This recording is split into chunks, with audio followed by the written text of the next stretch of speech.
Yeniçeri kıyafeti ile ilgili dillere destan bir hikaye vardır. Ki bu destansı hikaye Almanya'da geçiyor. Tarih, günümüzde ders almamız gereken olaylarla dolu.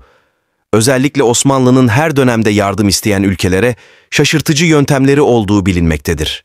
En pratik yardımlarından bir tanesi işte Yeniçeri kıyafeti meselesinde gerçekleşmişti. Osmanlı çöküş dönemindeki bir imparatorluk dahi olsa, o dönemde yardım isteyenlere karşı daima hassasiyetle yaklaşmış, gerekli yardımları ulaştırmayı başarmıştır. 19. yüzyılda Almanya'nın Mülheim şehrindeki Ren Nehri'nin bir yakasında Almanlar, öbür yakasında da Fransızlar oturuyordu. Fransızlar her sene nehrin karşı kıyısına geçiyor, Almanlara ait topraklardaki mahsulün tümünü toplayıp götürüyorlardı.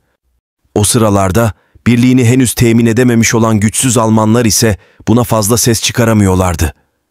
Her sene böyle olunca Almanlar çareyi Osmanlı Sultanı'na durumu yazıp imdat istemekte bulurlar ve sultana bir mektup gönderirler. Mektupta şöyle denilmektedir: Fransızlar her sene bize zulmediyor, mahsulümüzü elimizden alıyorlar. Siz ki dünyaya adalet dağıtan bir imparatorluğun sultanı, İslamiyet'in de halifesisiniz. Bizi bu zulümden kurtarın, asker gönderin. Ürünlerimizi bu sene olsun toplama imkanı sağlayın. Osmanlı'nın gerileme yıllarına girdiği bir zamana denk gelen bu yardım isteğini inceleyen padişah asker göndermeyi mümkün ve gerekli görmez. Yalnızca asker elbisesi göndermeyi kafi bulur ve cevabı bir mektupla beraber içi asker elbisesi dolu 3 çuval yollar. Şaşkına dönen Almanlar çuvalları alıp mektubu okurlar. Mektupta şunlar yazmaktadır: Fransızlar korkak adamlardır. Onlara Yeniçeri göndermemize gerek yoktur. Yeniçerimizin kıyafetini görmeleri kafidir. Çuval içindeki Osmanlı askerinin elbiselerini adamlarınıza giydirin. Bu adamları mahsul zamanı nehrin görülecek yerlerinde dolaştırın.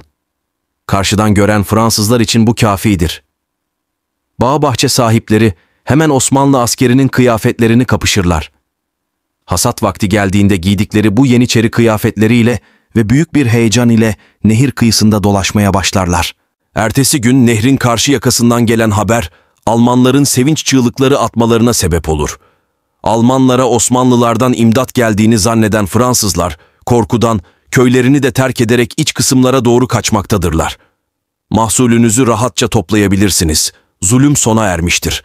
Bu olaysa gönüllerinde taht kurmuştur. Giydikleri Yeniçeri kıyafetlerini daha sonra bir müzeye koyup ziyarete açmışlardır. Şehrin en yüksek binasına da Osmanlı bayrağını asmışlardır. Ayrıca Osmanlı Devleti'nde askeri bir sınıf olarak kurulmuş olan Yeniçeriler, dünya tarihindeki ilk sistemli ve çağdaş ordusu olarak tarihe geçmiştir.